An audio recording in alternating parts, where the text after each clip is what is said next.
Imaginez traverser toute votre vie en croyant que chaque revers, chaque défi, vous préparait en réalité à quelque chose de plus grand. Je sais, cela ressemble peut-être à une autre de ces citations inspirantes que vous faites défiler sur votre fil d'actualité. Mais voici la vérité dérangeante que la plupart des gens n'affrontent jamais. Vous n'échouez pas parce que la vie est injuste. Vous échouez parce qu'on vous a appris à fuir les choses mêmes qui pourraient vous rendre inarrêtable. La douleur que vous évitez, la critique que vous détestez, les moments qui blessent votre fierté. Ce sont précisément les feux dans lesquels les stoïciens entraient volontairement, sachant que seul ce qui consume vos faiblesses peut révéler la force qui se cache en dessous.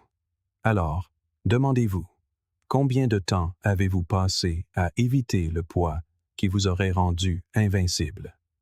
Restez ici, car ce que nous allons explorer va remettre en question votre perception de chaque obstacle, de chaque perte et de chaque soi-disant échec.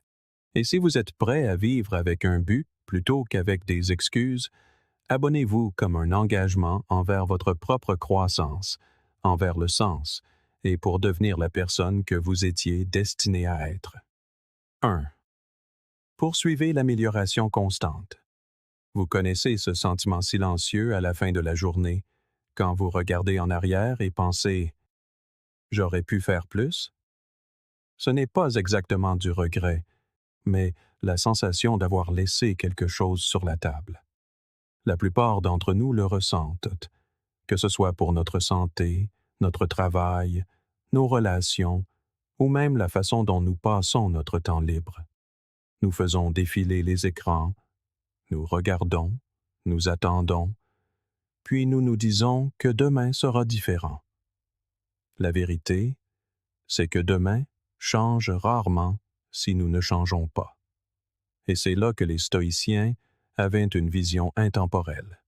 Ils avaient un mot pour désigner la personne qui vit chaque jour en essayant d'être juste un peu meilleur que la veille. Prokopton. Cela ne veut pas dire perfectionniste. Cela ne veut pas dire surperformant. Cela signifie en progression.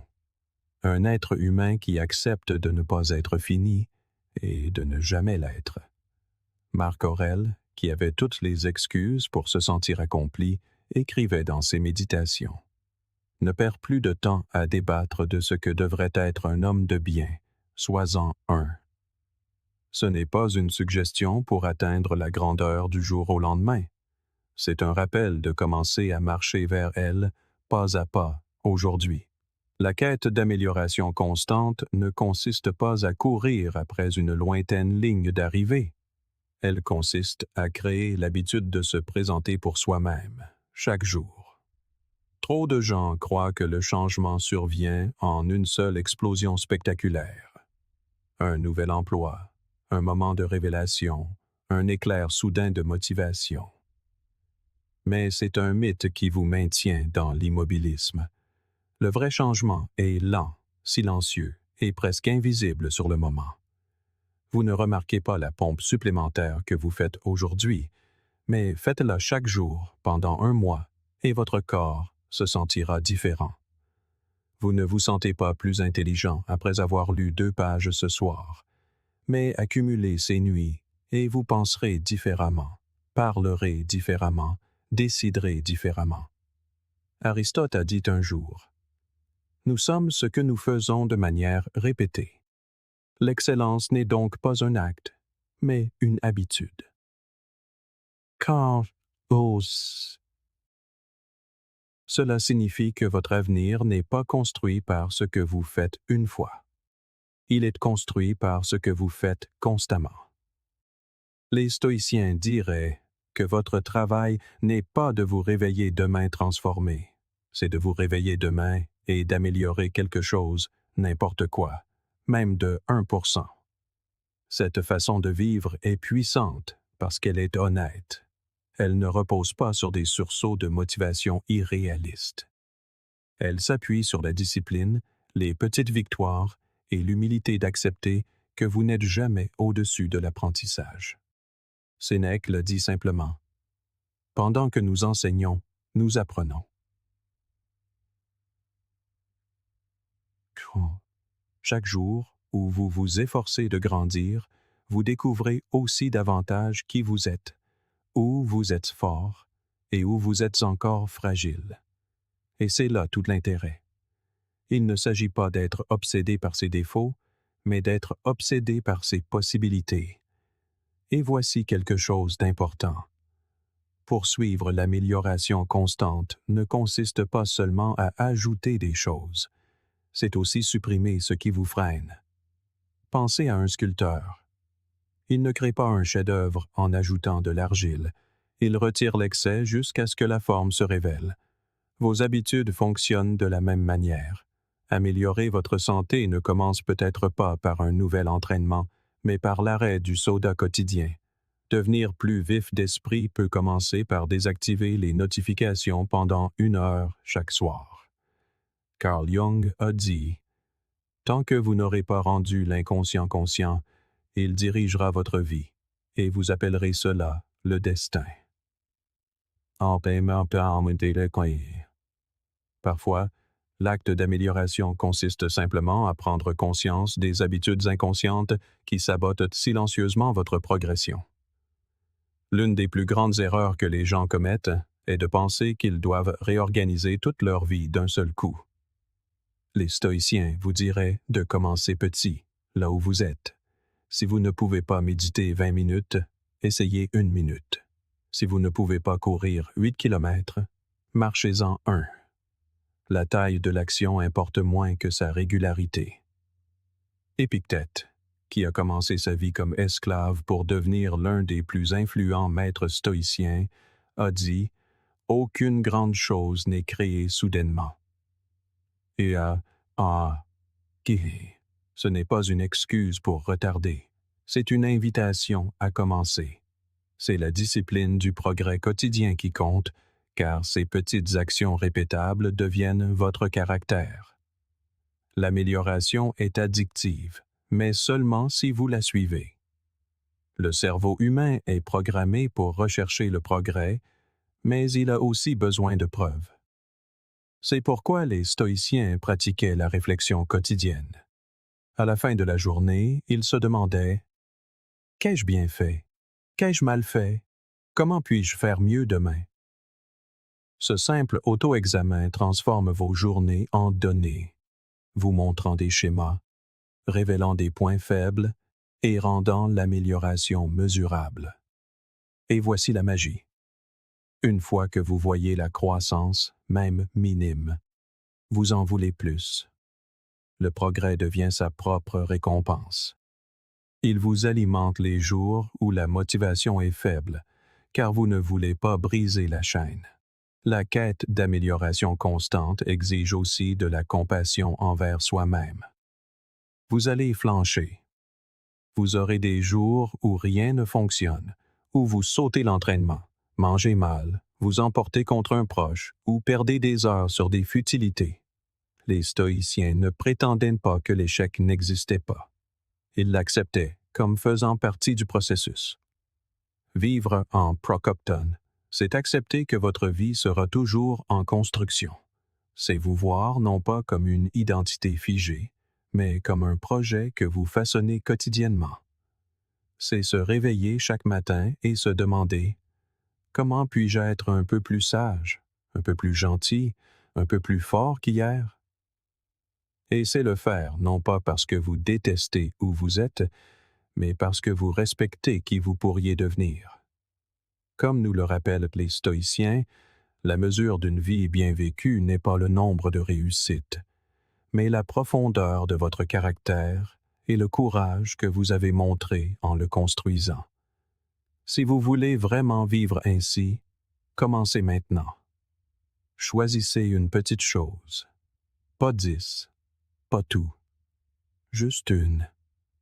Faites-la aujourd'hui, puis demain et le jour d'après. Notez-la. Observez le progrès s'accumuler. Avec le temps, vous regarderez en arrière et réaliserez que vous n'êtes plus la même personne. Et le plus beau, c'est que vous ne voudrez plus l'être, car vous serez trop occupé à devenir quelqu'un d'encore meilleur. 2. Restez sur votre chemin. Il existe une sorte d'épuisement silencieux qui ne vient pas d'un travail acharné, mais de la poursuite de trop de choses sans importance. Vous connaissez ce sentiment.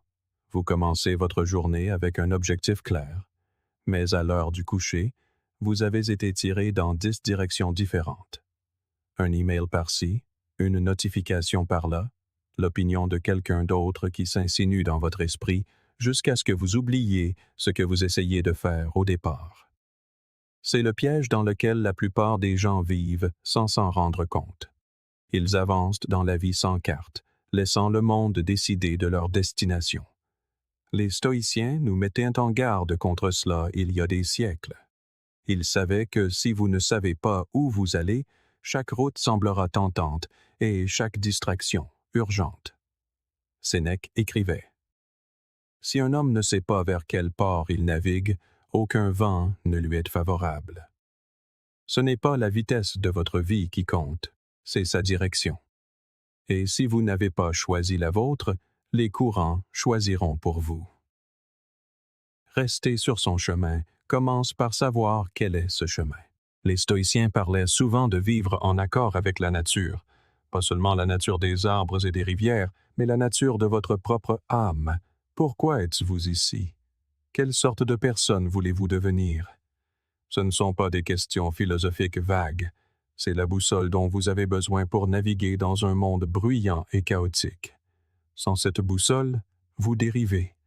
Vous vous réveillez des années plus tard et réalisez que vous avez construit une vie autour des attentes des autres et non de vos propres valeurs.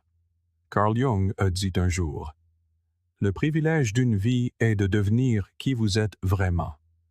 Mais vous ne pouvez pas devenir cette personne si vous êtes constamment tiré vers des rôles qui ne vous conviennent pas, des relations qui vous épuisent et des objectifs qui ne signifient rien pour vous. Une fois que vous connaissez votre direction, votre étoile polaire, comme aimant l'appeler les stoïciens modernes, vous devez la garder férocement. La vie testera votre engagement. Elle vous proposera des combines d'argent rapide qui promettent le monde. Elle vous tentera avec des tendances qui semblent excitantes, mais ne mènent nulle part.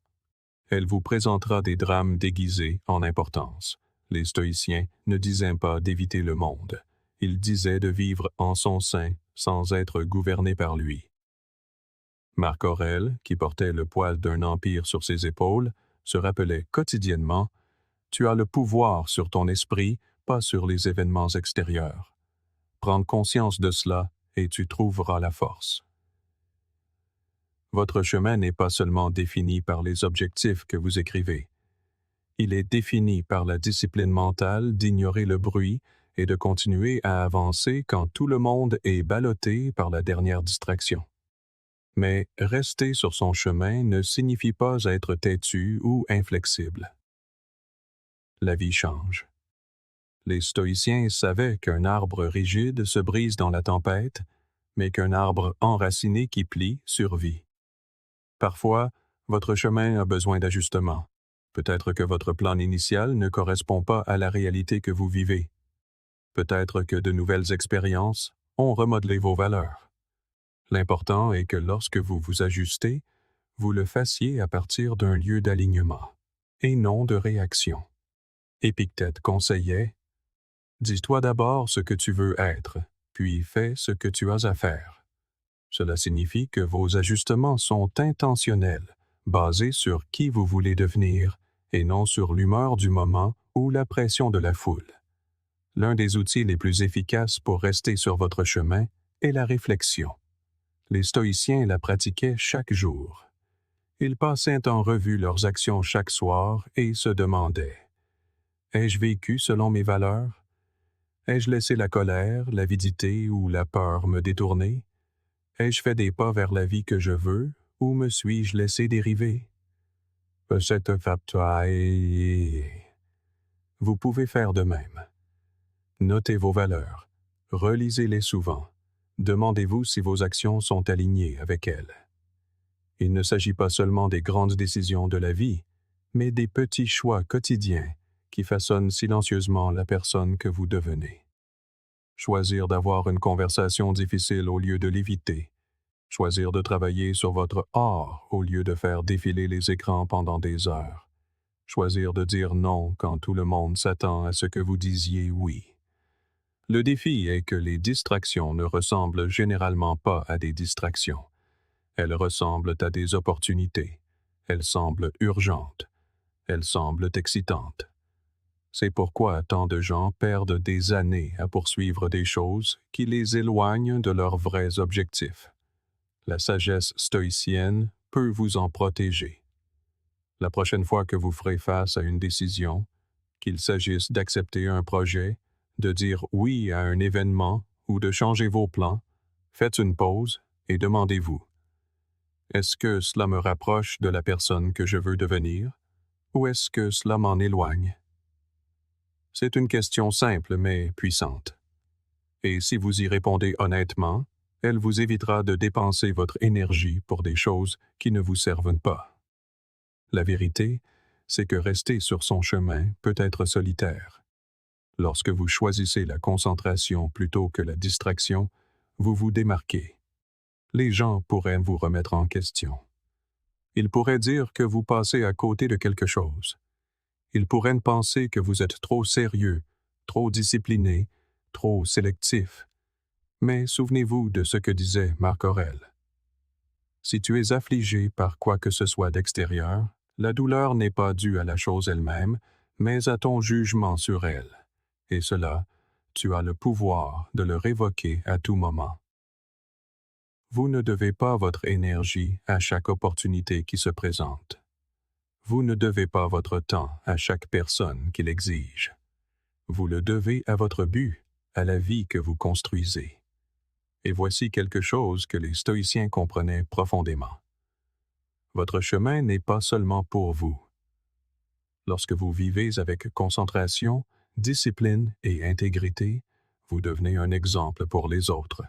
Vous leur montrez qu'il est possible de vivre intentionnellement dans un monde chaotique. Vous leur donnez la permission de fixer leurs propres limites, de définir leurs propres objectifs, de protéger leur propre concentration. Carl Jung a prévenu, le monde vous demandera qui vous êtes, et si vous ne le savez pas, le monde vous le dira. Rester sur votre chemin, c'est connaître votre réponse avant que le monde n'essaie de vous en donner une. Pourtant, il ne s'agit pas de perfection. Vous dériverez parfois. Vous serez distrait. Vous prendrez des détours que vous regretterez plus tard. Les stoïciens ne voyaient pas cela comme un échec, mais comme une partie du voyage. Ce qui compte, c'est de remarquer quand vous vous êtes égaré et de retourner sur votre chemin dès que possible. C'est comme marcher dans une forêt. Vous pouvez sortir du sentier, mais vous pouvez toujours retrouver votre chemin si vous savez où vous allez.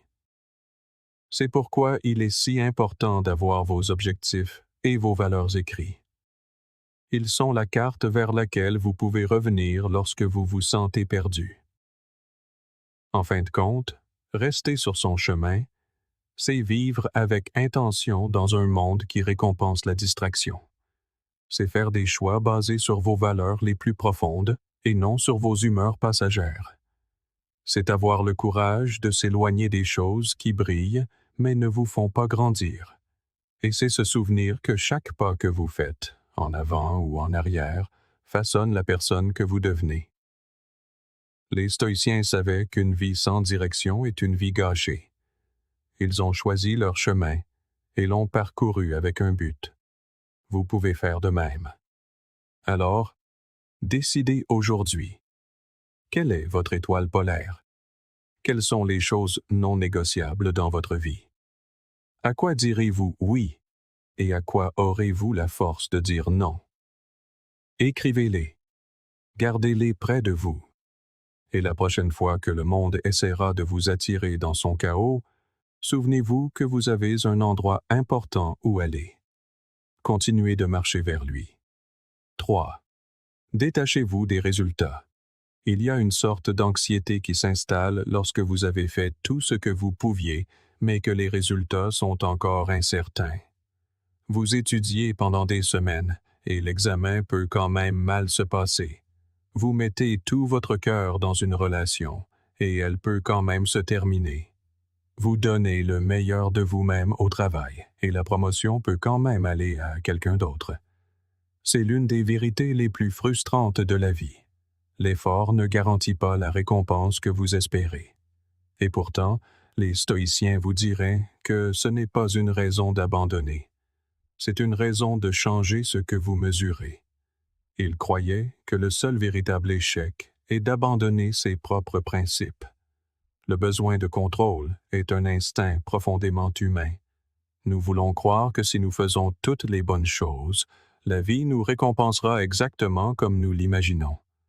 Mais la vie n'est pas un distributeur automatique.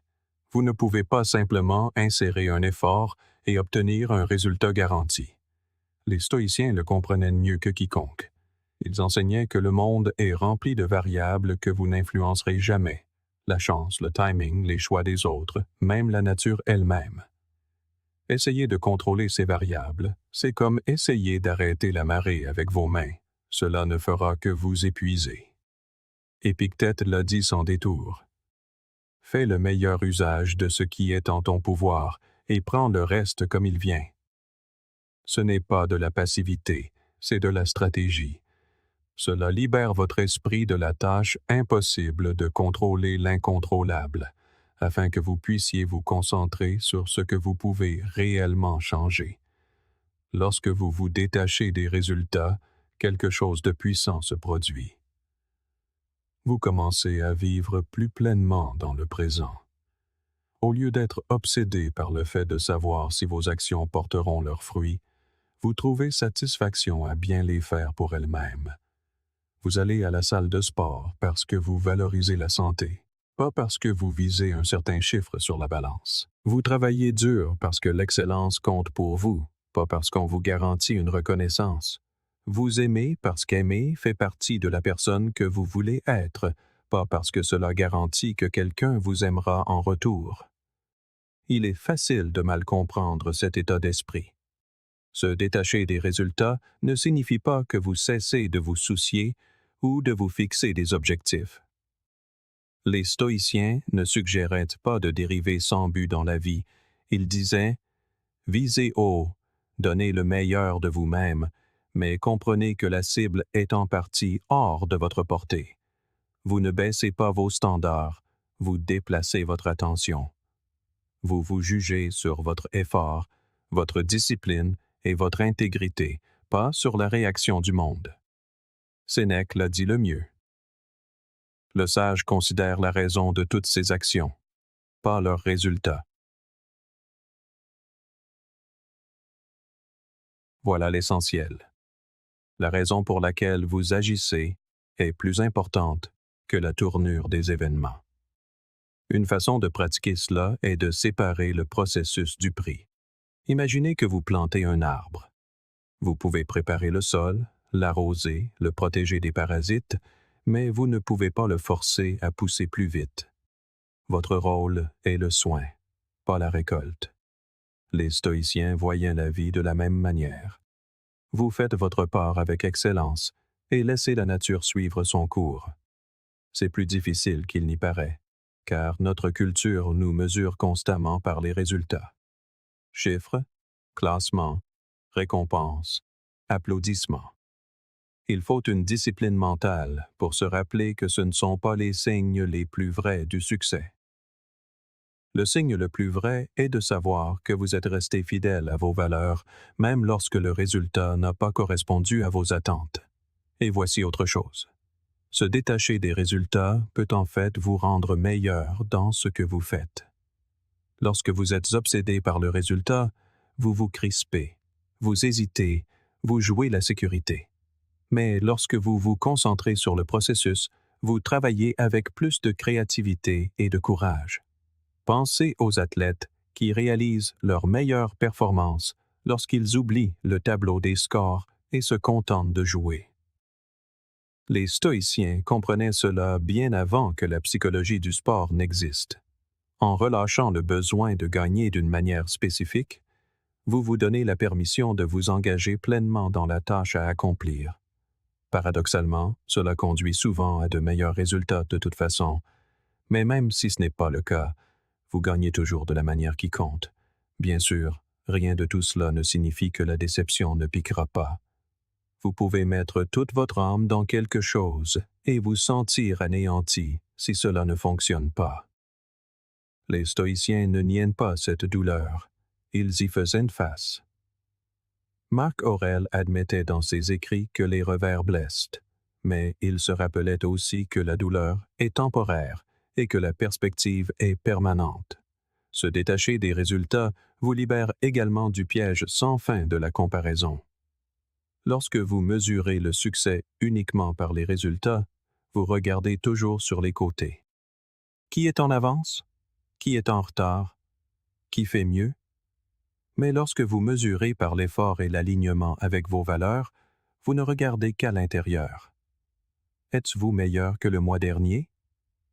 Avez-vous agi en accord avec vos principes aujourd'hui? Avez-vous donné ce que vous aviez à donner?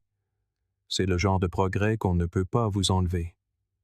D'une manière étrange, se détacher des résultats rend aussi la vie plus aventureuse.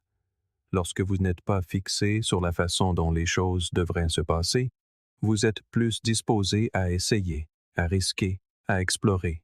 L'échec devient une information, pas un verdict sur votre valeur. Vous cessez d'exiger que chaque étape mène exactement où vous l'aviez prévu et commencez à voir les détours comme faisant partie de la carte. Les stoïciens nommeraient cela vivre en harmonie avec la nature.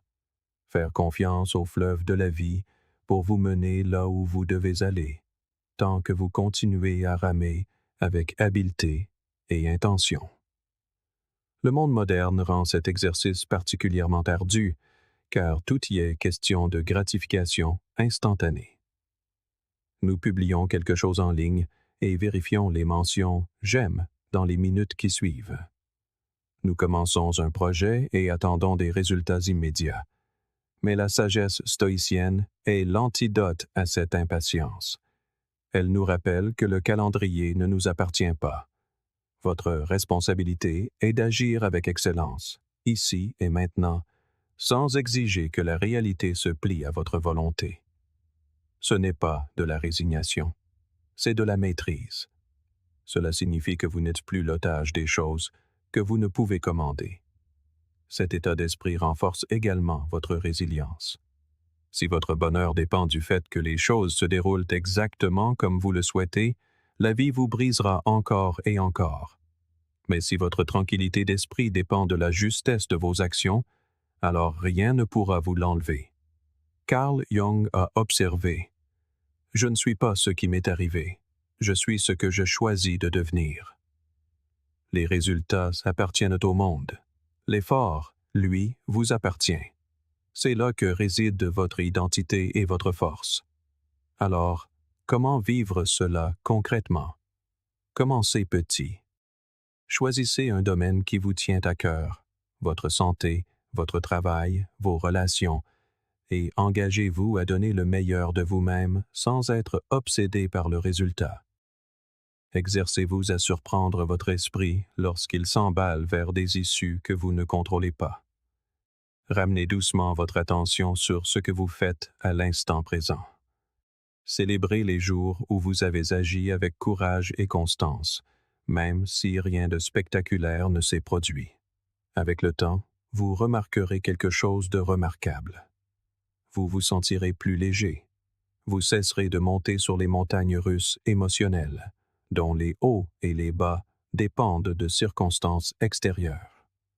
Vous trouverez une stabilité rare en ce monde. Les stoïciens ne promettaient pas que renoncer au contrôle des résultats rendrait la vie plus facile. Ils promettaient que cela vous rendrait plus fort. Et la force, à leurs yeux, était la récompense suprême. Alors, travaillez dur, aimez profondément, visez haut.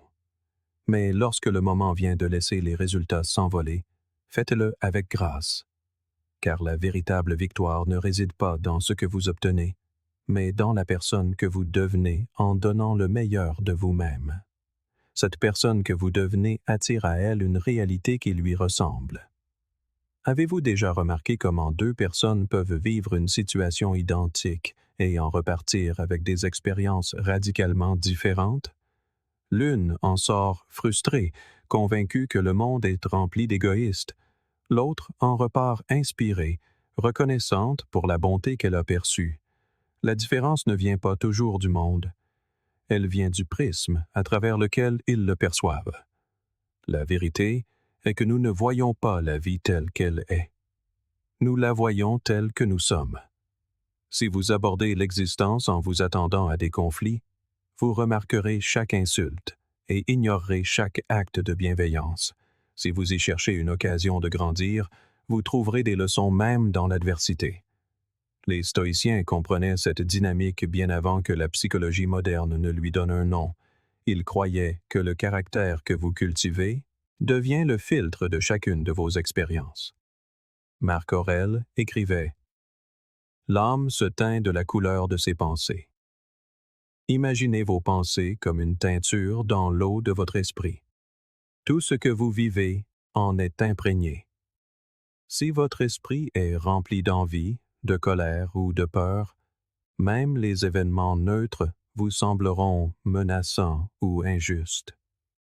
Mais si vous vous êtes entraîné à cultiver les vertus, la patience, le courage, la compassion, vous verrez ce même monde à travers un filtre qui vous aide à grandir plutôt qu'à vous recroqueviller. C'est pourquoi la philosophie stoïcienne accorde tant d'importance à la maîtrise de soi. Il ne s'agit pas de changer le monde entier, mais de changer la façon dont vous vous y présentez. Épictète enseignait « Ce n'est pas ce qui vous arrive qui compte, mais la façon dont vous y réagissez. » Cette réaction n'affecte pas seulement l'instant présent. Elle attire davantage de situations similaires dans votre vie. Si vous répondez aux défis avec amertume, vous attirerez plus de gens et de circonstances qui nourriront cette amertume. Si vous répondez avec calme et intégrité, vous attirerez des personnes et des opportunités alignées avec cette énergie. Pensez aux personnes vers qui vous êtes naturellement attiré. Il y a de fortes chances qu'elles rayonnent de quelque chose que vous appréciez. La confiance, la gentillesse, la stabilité, l'enthousiasme. Elles ne sont peut-être pas parfaites, mais leur manière d'être vous fait vous sentir en sécurité, inspiré ou énergisé. Ce n'est pas un hasard. Nous percevons constamment des signaux subtils. Le ton de la voix, le langage corporel, la façon d'écouter ou de ne pas écouter. Vous émettez des signaux en permanence, que vous en soyez conscient ou non, et ces signaux donnent le ton aux relations, aux opportunités et aux défis qui se présentent dans votre vie. La difficulté, c'est que vous n'attirez pas toujours ce que vous voulez. Vous attirez ce que vous êtes. Vous pouvez dire que vous désirez des relations profondes et honnêtes, mais si vous propagez des rumeurs et trahissez la confiance, vous attirerez des personnes qui font de même. Vous pouvez aspirer à la stabilité financière, mais si vous gérez votre argent de manière imprudente, vous sèmerez le chaos dans vos finances. Les stoïciens ne vous diraient pas de manifester une vie meilleure par la pensée magique. Ils vous diraient d'incarner les qualités de la vie que vous désirez et de laisser la réalité y répondre en son temps. Sénèque nous rappelait « N'est pas pauvre celui qui a peu, mais celui qui en désire toujours plus. » Incarnez la gratitude, et vous verrez la richesse dans ce que vous possédez déjà. C'est ici que la conscience de soi devient cruciale. Les stoïciens pratiquaient une réflexion quotidienne, non seulement pour passer en revue leurs actions, mais pour examiner leur état d'esprit. À la fin de la journée, ils se demandaient « À quoi ai-je pensé aujourd'hui? Quelles émotions ont guidé mes décisions? Ai-je incarné les vertus que j'estime, ou suis-je tombé dans des habitudes que je veux briser? » Il ne s'agissait pas de jugement, mais d'alignement. Incarner certaines qualités ne change pas seulement ce que vous attirez, cela change ce que vous remarquez. Imaginez que vous entrez dans une pièce bondée à la recherche d'un ami. Vous filtrez tous les visages inconnus pour vous concentrer uniquement sur celui que vous êtes venu trouver. De la même manière, lorsque vous incarnez la patience, vous remarquez les moments où la pratiquez. Lorsque vous incarnez la gratitude, vous remarquez des bénédictions que vous ignoriez auparavant. Voilà pourquoi certaines personnes semblent chanceuses. Elles sont réglées pour voir et saisir des opportunités que d'autres manquent, distraits par la négativité ou la peur. Mais voici la dure vérité. Changer ce que vous incarnez n'est pas facile. C'est inconfortable. Cela signifie prendre la responsabilité des schémas de votre vie au lieu de blâmer la malchance, les autres ou l'univers. Les stoïciens croyaient que cette responsabilité était la forme la plus élevée de liberté. Lorsque vous incarnez la résilience, les revers ne vous brisent pas, ils vous construisent. Lorsque vous incarnez le respect de soi, vous ne vous engagez pas dans des relations qui vous épuisent. Lorsque vous incarnez la discipline, les tentations perdent leur emprise. La qualité de votre monde intérieur devient un bouclier contre le chaos du monde extérieur.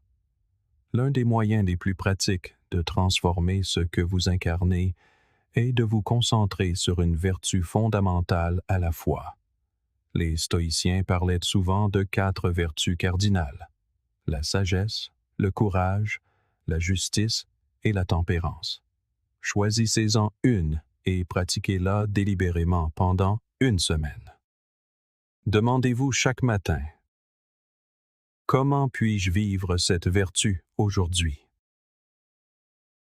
Le soir, réfléchissez à votre journée. Avec le temps, ces qualités cessent d'être des choses que vous pratiquez pour devenir qui vous êtes. Et lorsque cela se produit, votre vie commence à changer de manière naturelle et non forcée. La réalité, c'est que vous attirez déjà des choses dans votre vie. Pour obtenir des résultats différents, ne changez pas seulement vos objectifs, changez votre présence. Ne vous contentez pas d'espérer un meilleur cercle d'amis, devenez le genre d'amis qu'il vaut la peine d'avoir. Qui vous êtes détermine ce que votre vie devient. Pour y parvenir, il est essentiel d'embrasser les défis. Il y a un moment dans chaque épreuve, juste au début, où votre instinct hurle de la repousser. Un moment où la frustration, la peur ou même la panique montent avant que vous n'ayez eu le temps de réfléchir. La vie n'a jamais promis d'être un long fleuve tranquille. Elle a seulement promis d'être imprévisible. Les stoïciens ne se contentaient pas d'accepter ce fait, ils s'y attendaient. Et parce qu'ils s'y attendaient, ils s'y préparaient. Marc Aurèle, s'adressant à lui-même chaque matin, se rappelait: aujourd'hui, je rencontrerai des gens indiscrets, ingrats, arrogants, malhonnêtes, jaloux et acariâtres. Il n'écrivait pas cela par cynisme, mais pour être prêt. Si vous savez que les vagues arrivent, vous apprenez à surfer plutôt qu'à vous noyer.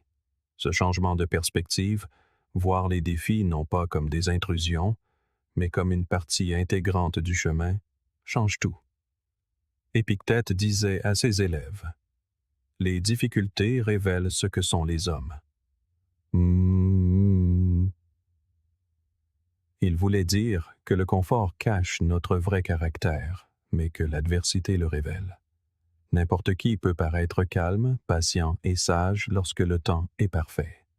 Mais qui êtes-vous quand la tempête frappe? C'est la question qui façonne votre destinée. Les stoïciens voyaient chaque obstacle comme un terrain d'entraînement, une opportunité de renforcer les qualités qui comptent le plus: la patience, la résilience, le courage, la maîtrise de soi. Un pneu crevé sous la pluie est contrariant, certes, mais c'est aussi une occasion de pratiquer le sang-froid sous pression. Une facture imprévue est stressante, mais c'est aussi un test d'ingéniosité et d'autodiscipline.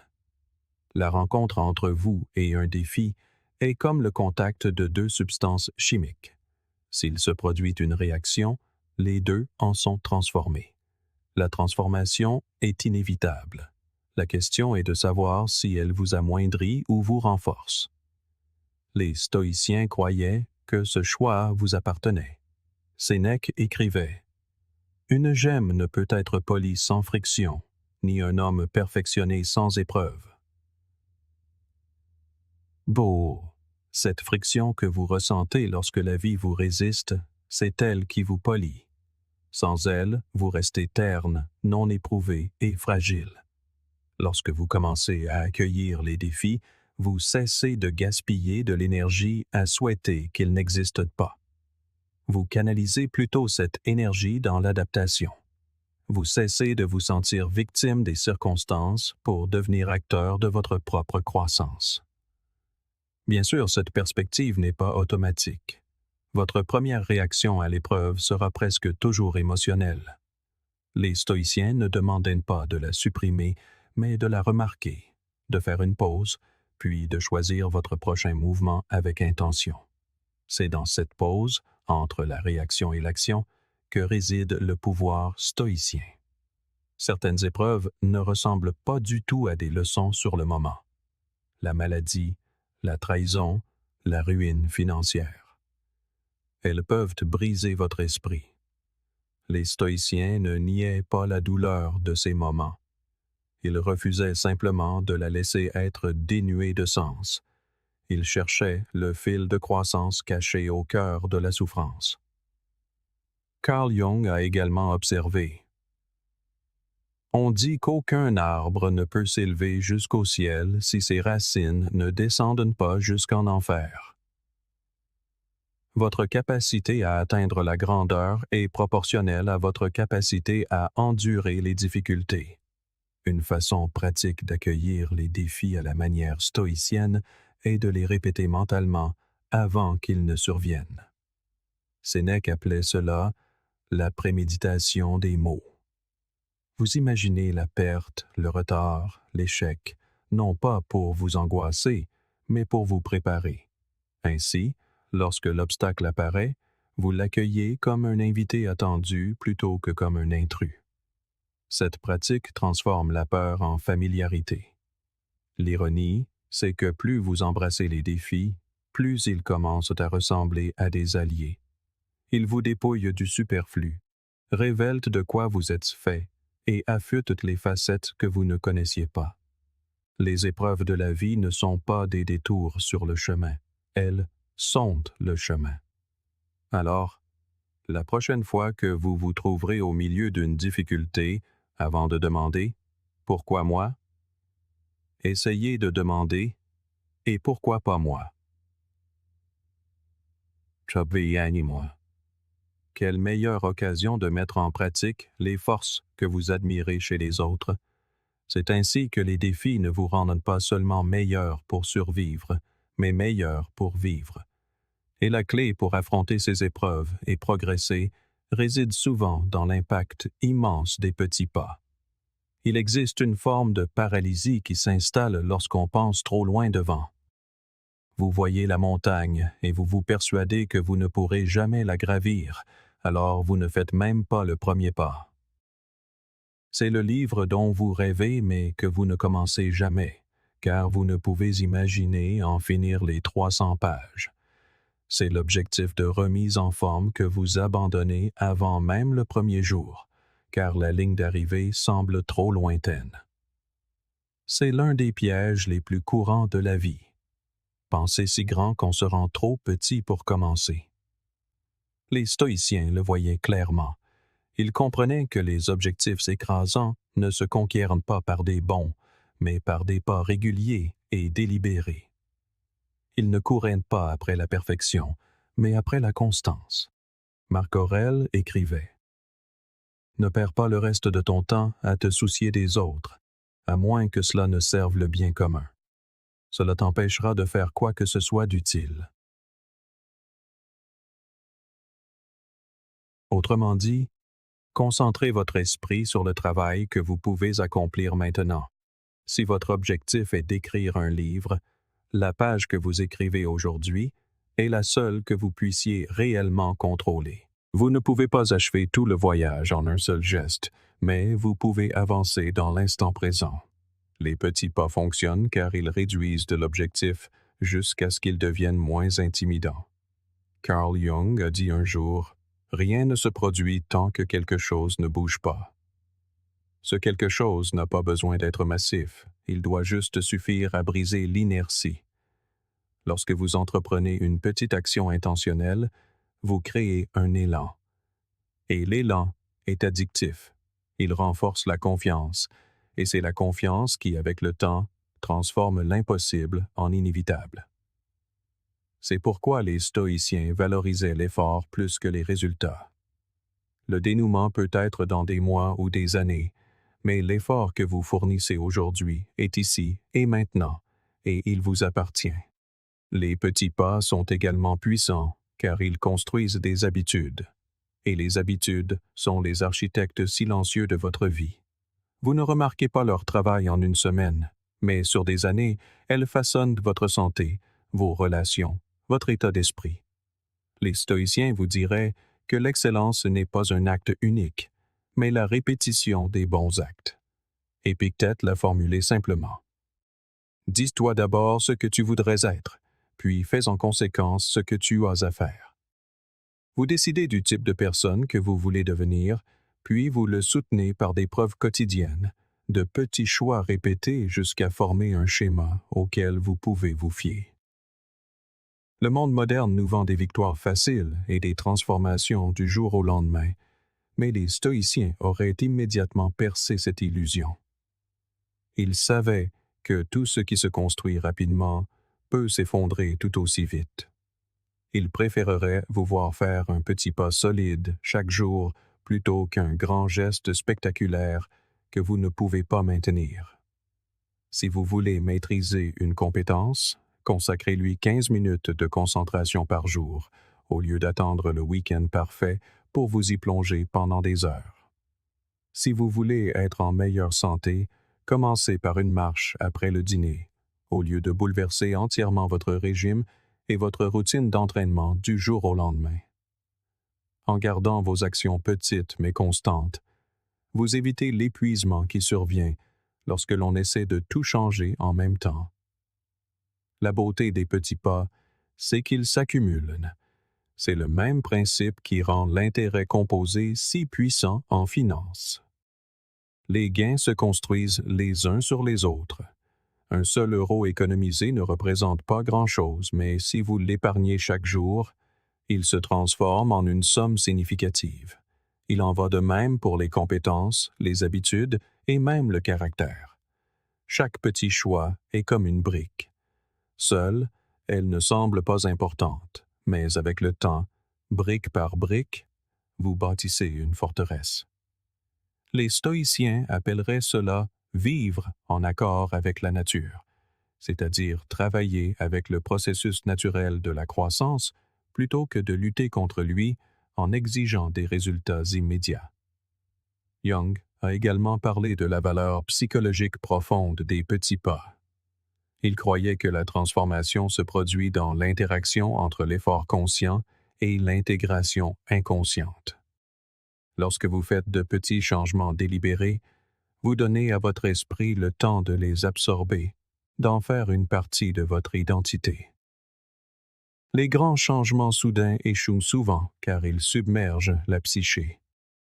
Ils ne donnent pas à votre moi profond une chance de rattraper son retard. Les petits pas sont moins spectaculaires, mais ils durent parce qu'ils respectent le rythme naturel de la croissance humaine.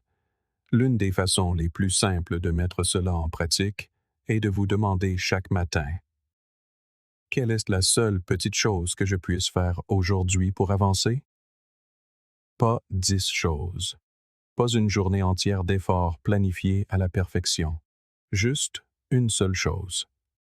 Notez-la. Faites-la. Et demain, posez-vous à nouveau la question.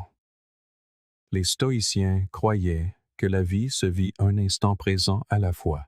Alors ils concentraient leur énergie sur ce qu'ils pouvaient faire maintenant. Marc Aurèle se rappelait: « Confine-toi au présent. Si le présent est tout ce que vous pouvez contrôler, alors la plus petite action significative que vous pouvez y entreprendre est déjà une victoire. » Bien sûr, le danger des petits pas, c'est qu'il est facile de les ignorer. Manquer un entraînement ne semble pas bien grave. Manger un repas malsain ne paraît pas être un problème. Ne pas écrire une page aujourd'hui semble anodin, mais avec le temps, ces petites omissions s'accumulent tout comme les petites actions, et elles vous emmènent dans la direction opposée. Les stoïciens vous exhorteraient à traiter chaque petit choix comme étant significatif, car il fait partie de la personne que vous devenez. Chaque action est un vote pour le type de vie que vous souhaitez mener. Une autre pratique stoïcienne qui soutient les petits pas est l'idée de l'auto-évaluation. À la fin de la journée, ils réfléchissaient à ce qu'ils avaient fait, ce qu'ils avaient évité et où ils pourraient s'améliorer le lendemain. Il ne s'agit pas de culpabilité, mais de prise de conscience. En passant en revue votre journée, vous voyez où vos petits pas vous ont fait avancer et où ils vous ont fait reculer. Avec le temps, cette conscience aiguise votre prise de décision et vos petits pas deviennent plus intentionnels et efficaces. Plus vous pratiquez cela, plus vous réalisez que les petits pas ne concernent pas seulement la réussite, mais l'identité. Vous commencez à vous voir comme le genre de personne qui est présente, même de manière modeste. Cette identité devient auto-renforçante. Plus vous la maintenez, plus il est difficile de la briser. C'est pourquoi les stoïciens valorisaient la constance plutôt que l'intensité. Une seule journée de grandeur ne signifie pas grand-chose si elle est suivie de semaines de néant, mais un flux constant de petites victoires construit un bilan sur lequel vous pouvez compter, surtout lorsque la motivation s'estompe. Et la motivation s'estompera. C'est pourquoi les petits pas sont si cruciaux. Ils sont durables. Vous ne pouvez pas toujours rassembler l'énergie pour des bonds de géants, mais vous pouvez presque toujours faire un petit pas. Certains jours, votre pas sera plus grand. D'autres jours, il sera peut-être minuscule. La taille importe moins que le fait de continuer à avancer. Ce mouvement constant est ce qui vous empêche de sombrer dans la stagnation qui tue la plupart des rêves, avant même qu'ils aient une chance de vivre. En fin de compte, les stoïciens n'enseignaient pas seulement une méthode pour atteindre des objectifs, ils enseignaient une manière de vivre, une manière qui respecte les limites de la volonté humaine et la réalité de l'imprévisibilité de la vie. Vous ne pouvez pas contrôler le moment où la montagne sera entièrement gravie, mais vous pouvez contrôler si vous faites le prochain pas aujourd'hui. Et à leurs yeux, c'est tout ce qui compte. Alors, lorsque vous vous sentez submergé par l'ampleur de ce que vous voulez accomplir, souvenez-vous de ceci. La seule chose que vous ayez à faire maintenant, c'est la prochaine petite chose. Écrivez la page, passez l'appel, économisez l'euro, faites la promenade. Ce sont les briques qui construisent la vie que vous désirez. Elles peuvent ne pas sembler grand-chose sur le moment, mais dans quelques années, vous regarderez en arrière et réaliserez qu'elles étaient tout. 7. Redéfinir le succès. Il y a un vide étrange qui survient lorsque vous obtenez enfin la chose que vous pensiez vous rendre heureux pour réaliser qu'elle ne procure pas la sensation que vous aviez imaginée. Peut-être est-ce une promotion qui a apporté plus de stress que de satisfaction, peut-être une nouvelle voiture qui a été excitante pendant une semaine avant de devenir un simple objet dans votre allée, ou peut-être une reconnaissance sociale, une rafale de j'aime, de louanges et d'attention qui s'estompe si vite que vous restez en quête de la prochaine dose. Nous vivons dans un monde qui nous dit jour après jour que le succès consiste à avoir plus, à montrer plus et à prouver plus. Mais les stoïciens souriraient de cette idée, non par arrogance, mais par compréhension. Ils savaient que poursuivre un succès défini par les standards de la foule, c'est comme courir sur un tapis roulant. Vous pouvez transpirer, vous pousser et vous épuiser, mais vous restez au même endroit. Les stoïciens croyaient que le succès était un jeu intérieur, pas une démonstration extérieure. Marc Aurèle, qui aurait pu s'adonner à tous les luxes en tant qu'empereur de Rome, a écrit dans ses méditations: « Très peu de choses sont nécessaires pour mener une vie heureuse. Tout est en vous, dans votre façon de penser. » Ce n'était pas l'opinion d'un homme qui n'avait rien. C'était la sagesse d'un homme qui avait tout et qui savait pourtant que ce n'était pas la source de sa paix. Pour lui, Le vrai succès ne se mesurait pas en titre ou en possession, mais en vivant en harmonie avec ses valeurs. Pouvait-il se regarder dans le miroir chaque soir en sachant qu'il avait agi avec justice, courage et sagesse? Voilà son tableau de bord. Le problème, c'est que la plupart des gens passent leur vie à essayer de devenir ce qu'ils pensent que les autres attendent d'eux. Nous nous adaptons aux tendances, nous nous contorsionnons pour nous intégrer et nous mesurons notre valeur en nous comparant aux moments forts des autres. Les stoïciens vous diraient que c'est un chemin assuré vers l'agitation, car les règles du jeu changeront sans cesse. Si votre sentiment d'accomplissement dépend de la validation externe, vous ne le posséderez jamais. Il appartiendra toujours à l'opinion de quelqu'un d'autre. Sénèque, dans une de ses lettres, rappelait à son ami Lucilius: « Un homme n'est pas heureux parce qu'il a une grande fortune, mais parce qu'il a une âme vertueuse. » La vertu, vivre en accord avec la raison, l'intégrité et l'excellence morale, était la véritable mesure du succès pour les stoïciens. Cela signifiait être honnête, même lorsque mentir aurait été plus facile. Cela signifiait traiter les gens avec équité, même lorsque vous auriez pu y gagner en agissant autrement. Cela signifiait maîtriser ses pulsions parce que vous valorisiez le contrôle de soi plutôt que le plaisir momentané. Ce type de succès ne suscite pas toujours les applaudissements. En fait, il passe souvent inaperçu, mais c'est celui qui vous permet de dormir profondément, en sachant que vous ne vous êtes pas trahi. Si vous redéfinissez le succès en termes stoïciens, le premier changement est de passer du résultat au processus, au lieu de demander « Que puis-je obtenir ?» Demandez « Qui puis-je devenir ?» Et vous vous concentrez sur le fait de devenir cette personne à travers des actions quotidiennes, pas seulement de grandes réalisations. Vous cessez de vous mesurer aux résultats des autres et commencez à vous mesurer à votre propre potentiel. Avez-vous progressé dans votre capacité à vivre avec courage aujourd'hui? Avez-vous géré la frustration avec plus de patience que l'année dernière? Avez-vous défendu vos principes alors qu'il aurait été plus simple de faire des compromis? Selon cette définition, un acte silencieux d'intégrité peut l'emporter sur un acte public d'ambition. L'un des grands malentendus sur le stoïcisme est qu'il serait contre l'ambition. Ce n'est pas le cas. Les stoïciens n'étaient pas contre l'accumulation de richesses, l'obtention d'influence ou la création de grandes œuvres. Ils étaient contre le fait d'être possédés par ces choses. Épictète avertissait: « La richesse ne consiste pas à avoir de grandes possessions, mais à avoir peu de désirs. » Si vous pouvez désirer moins, vous pouvez apprécier plus. C'est la liberté que les stoïciens poursuivaient. Une vie où vous contrôlez vos désirs plutôt que de les laisser vous contrôler. Cette façon de penser est révolutionnaire dans un monde où l'on dit aux gens de constamment chercher plus. Et il ne s'agit pas seulement de rejeter le matérialisme, il s'agit de rejeter une définition du succès qui vous laisse un sentiment de vide, d'anxiété ou d'inauthenticité. Jung a observé un jour: « Le monde vous demandera qui vous êtes, et si vous ne le savez pas, le monde vous le dira. » Haïti et Hiat.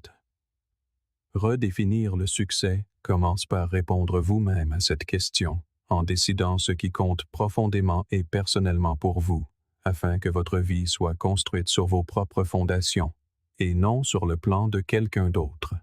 Lorsque vous adoptez cette perspective, quelque chose d'étonnant se produit. Vous commencez à remarquer le succès là où vous ne l'aviez jamais vu auparavant. Un parent enseignant patiemment à son enfant comment gérer la frustration, un employé qui assume la responsabilité d'une erreur au lieu de la cacher, une personne choisissant de renoncer à un accord rentable parce qu'il nuirait à d'autres. Ce ne sont pas les types de succès qui font la couverture des magazines, mais ce sont ceux qui forgent un caractère inébranlable.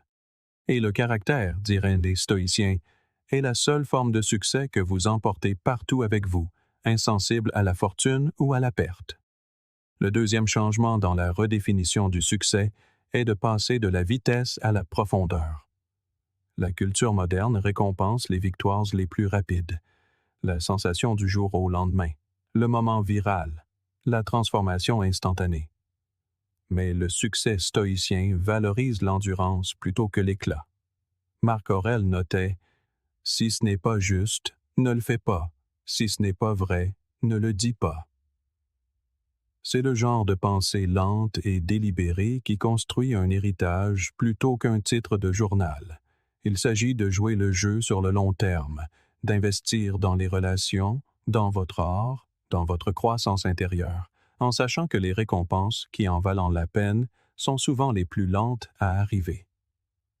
Pour vivre selon cette redéfinition, vous devez être prêt à décevoir les gens. Lorsque vous cessez de courir après les symboles de succès que la société célèbre, certaines personnes vous verront comme moins motivés, moins impressionnants, voire moins précieux. Ce n'est pas grave. Les stoïciens ne vivaient pas pour l'approbation de la foule. Ils vivaient pour l'approbation de leur propre conscience. Concrètement, cela signifie fixer vos propres standards pour une journée réussie. Pour une personne, le succès aujourd'hui pourrait être d'avoir une conversation difficile avec honnêteté. Pour une autre, cela pourrait être de faire preuve de retenue face à la colère. Pour quelqu'un d'autre, ce pourrait être de choisir de tenir une promesse même lorsque les circonstances la rendent inopportune. Ces moments ne seront peut-être jamais reconnus publiquement, mais ils sont les fondations d'une vie pleine de sens. Et le sens est la forme ultime de succès pour les stoïciens. Cela ne signifie pas que vous ne pouvez pas profiter des réalisations matérielles, seulement que vous les voyez pour ce qu'elles sont, des outils, pas des trophées. Un outil peut être utilisé pour créer quelque chose de valeur. Un trophée reste là pour être admiré.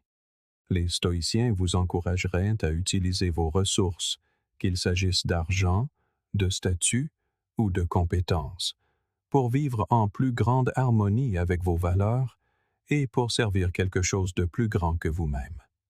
C'est un succès dont vous pouvez être fier, pas seulement un succès à exhiber. Carl Jung croyait que la chose la plus dommageable pour l'individu est la vie non vécue, les rêves et les valeurs que nous ignorons parce que nous sommes trop occupés à vivre selon la définition du succès de quelqu'un d'autre. Redéfinir le succès, c'est se réapproprier cette vie. C'est faire des choix qui correspondent à votre moi authentique, même s'ils ne semblent pas prestigieux de l'extérieur. Car la vérité, c'est que le monde est plein de gens qui semblent réussir, mais se sentent vides à l'intérieur.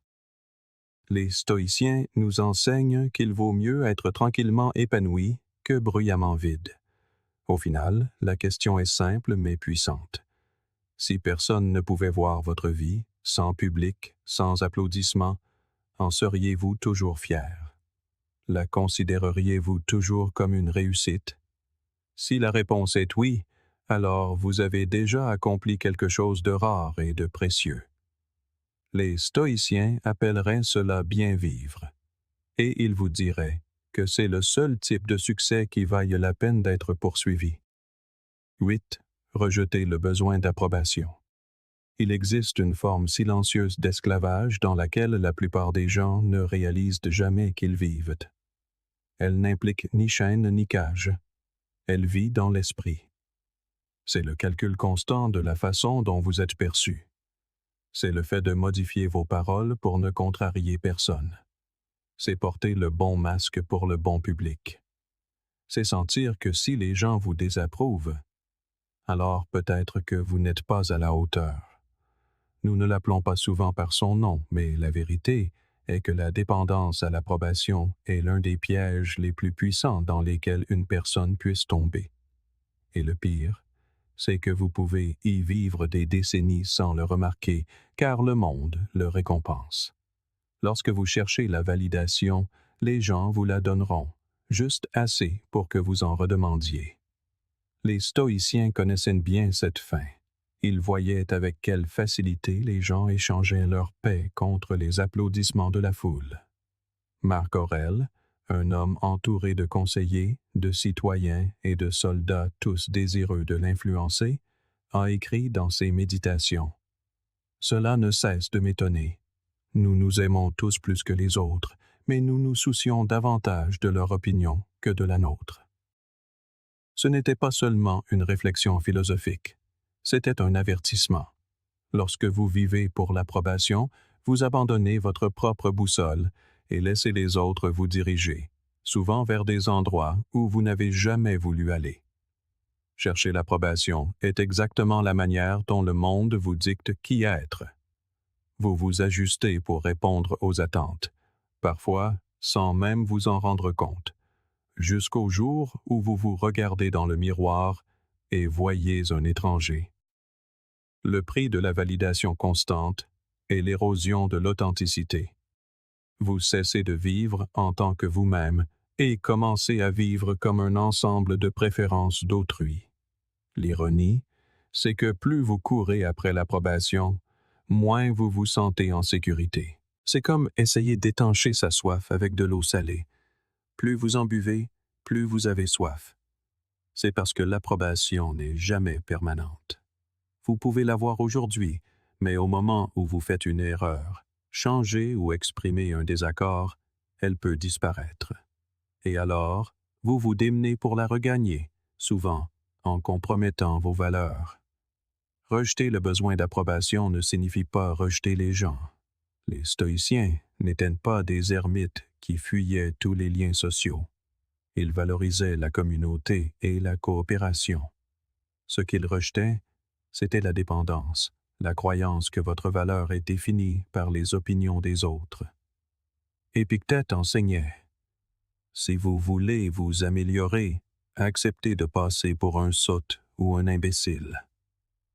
En d'autres termes, cessez d'essayer de contrôler la façon dont les gens vous voient. Au moment où vous faites la paix avec le fait d'être incompris, vous vous libérez pour vivre en accord avec vos propres valeurs. C'est plus facile à dire qu'à faire, bien sûr. Les humains sont programmés pour la connexion, et une partie de la connexion consiste à se soucier de ce que les autres pensent. L'approche stoïcienne n'est pas de cesser de s'en soucier complètement, c'est de s'en soucier avec mesure. Il vous dirait de peser une opinion en fonction de sa source. Vient-elle de quelqu'un qui partage vos valeurs, de quelqu'un de sage et de digne de confiance, ou n'est-ce que du bruit venant de la foule? Marc Aurèle se conseillait de recevoir sans orgueil et de laisser aller sans attachement. Profitez des éloges sincères lorsqu'ils viennent, mais ne vous y accrochez pas comme à une bouée de sauvetage. Et lorsque la critique arrive, écoutez ce qui est utile et jetez le reste. Jung dirait que l'approbation devient dangereuse lorsqu'elle nourrit votre persona, le masque que vous portez pour le monde, au détriment de votre moi profond. La persona est nécessaire pour fonctionner en société, mais lorsque vous vous identifiez trop à elle, vous oubliez la vraie personne derrière. Vous commencez à jouer un rôle au lieu de vivre. C'est pourquoi rejeter le besoin d'approbation est si libérateur. C'est le moment où vous déposez le masque et vous autorisez à respirer. Un moyen pratique de desserrer l'emprise de l'approbation est de clarifier vos propres valeurs. Les stoïciens plaçaient les valeurs, la vertu, la sagesse, le courage, la justice, au-dessus de tout. Si vous savez ce que vous défendez, vous pouvez mesurer vos choix par rapport à ce standard plutôt qu'à l'opinion publique. Vous pouvez toujours écouter les retours, mais ils ne primeront pas sur vos principes. Cela crée une sorte de stabilité intérieure. L'approbation peut aller et venir, mais votre respect de vous-même reste intact. Une autre façon est de vous exposer délibérément à la désapprobation à petite dose.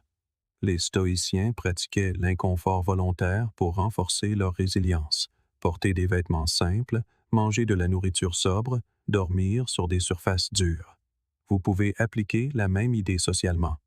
Partagez une opinion honnête dans un espace sûr, même si vous soupçonnez qu'elle ne sera pas populaire. Dites non à quelque chose que vous ne voulez pas faire, même si quelqu'un est déçu. Avec le temps, vous apprendrez que la désapprobation n'est pas fatale. Elle est juste inconfortable, et vous pouvez la gérer. Sénèque a écrit: Fréquente ceux qui feront de toi un homme meilleur. Vous entourer de personnes qui valorisent l'intégrité plutôt que la flatterie vous aidera à vous libérer du besoin de validation constante. Lorsque votre cercle encourage votre authenticité, vous ressentez moins de pression pour jouer un rôle et plus de liberté pour être vous-même. Et lorsque vous faites inévitablement face à la critique de l'extérieur de ce cercle, il est plus facile de la voir pour ce qu'elle est. Est-ce juste une autre opinion, pas un verdict sur votre valeur? Les stoïciens vous rappelleraient également que même les plus grandes personnes de l'histoire ont eu des détracteurs. Socrate a été condamné par sa cité. Caton le Jeune était méprisé par ceux qui craignaient son incorruptibilité. Marc Aurèle a fait face à des rivaux politiques qui remettaient en question chacun de ses gestes. Si ces hommes, guidés par la vertu, ne pouvaient pas plaire à tout le monde, pourquoi devriez-vous vous y attendre? Le but n'est pas l'approbation universelle, c'est le respect de soi universel. L'œuvre de Jung révèle également un autre danger de vivre pour l'approbation. Elle vous empêche de vous individuer, le processus de devenir votre moi complet et unique. Si vous vous façonnez entièrement autour de ce que les autres veulent, vous n'intégrez jamais les parties de vous qui ne correspondent pas à leur moule. Et ces parties ignorées ne disparaissent pas. Elles persistent, créant tension et insatisfaction. Le seul remède est de cesser d'externaliser votre identité. En rejetant le besoin d'approbation, vous pourriez perdre certaines personnes. Celles qui étaient attirées par vous pour la performance et non pour la personne pourraient s'éloigner. Cela peut être douloureux, mais c'est aussi clarifiant. Ce qui reste, ce sont des relations construites sur le respect de qui vous êtes vraiment. Et ces relations valent plus que 1000 compliments vides de sens. Vivre de cette manière change aussi la façon dont vous percevez vos propres réalisations. Au lieu de demander « Est-ce que les gens seront impressionnés ?», vous demandez « Est-ce que cela correspond à mes principes ?» Le changement est subtil mais puissant. Vous cessez de courir après les applaudissements et commencez à courir après le sens. Et le sens, contrairement à l'approbation, est quelque chose que vous pouvez créer et conserver, peu importe qui regarde. La vraie liberté vient lorsque vous réalisez que la plupart des gens ne pensent pas à vous autant que vous le croyez. Ils sont trop occupés à penser à eux-mêmes. Cela seul devrait être un soulagement. Vous pouvez cesser de mettre en scène chaque instant pour un public imaginaire et commencer à vivre pour le seul juge qui sera avec vous à chaque seconde de votre vie, vous-même. Alors, rejetez le besoin d'approbation, non pas parce que vous ne vous souciez pas des gens, mais parce que vous tenez trop à vivre une vie qui soit honnête, ancrée et véritablement vôtre. Les louanges viendront et partiront. Les critiques viendront et partiront. Mais la paix de savoir que vous avez vécu selon vos propres valeurs, elle, demeure. Et comme le savaient les stoïciens, c'est le seul type d'approbation qui compte vraiment. 9. Maîtrisez l'art de dire non. Il existe dans la vie un danger silencieux qui ne s'annonce ni par des alarmes, ni par des lumières clignotantes. Il s'insinue, déguisé en opportunité, en politesse, en une simple petite faveur. C'est le danger de dire oui trop souvent. Au début, cela semble inoffensif, voire bienveillant. Vous acceptez d'aider un collègue sur son projet. Vous assistez à un événement social qui vous laisse indifférent. Vous acceptez un engagement pour ne décevoir personne, et sur le moment, cela paraît anodin. Mais avec le temps, chaque « oui » inutile vous dérobe une parcelle de votre temps, de votre énergie et de votre concentration. Des parcelles que vous ne récupérerez jamais. Finalement, vous vous réveillez un jour pour constater que vos journées sont remplies de choses qui ne comptent pas pour vous. tandis que celles qui comptent vraiment sont sans cesse repoussées à plus tard. Les stoïciens vous diraient que ce plus tard est une dangereuse illusion. Tout ce que nous avons vraiment, c'est l'instant présent. Et le présent est trop précieux pour être dilapidé avec insouciance. Loin d'être morbide, cette pensée se veut éclairante. Si votre temps est limité, alors chaque oui devrait être considéré comme un trésor. Les stoïciens croyaient que notre bien le plus précieux est notre attention, et l'endroit où nous la portons détermine la forme de notre vie. Dire oui à quelque chose d'insignifiant est plus qu'un simple acte de politesse. C'est un acte d'abandon de soi, car c'est aussi dire non à quelque chose qui aurait pu enrichir votre vie, approfondir vos relations ou vous rapprocher de votre but. Dire non fait partie de cette démarche. C'est la concrétisation de la vie que vous prétendez chérir.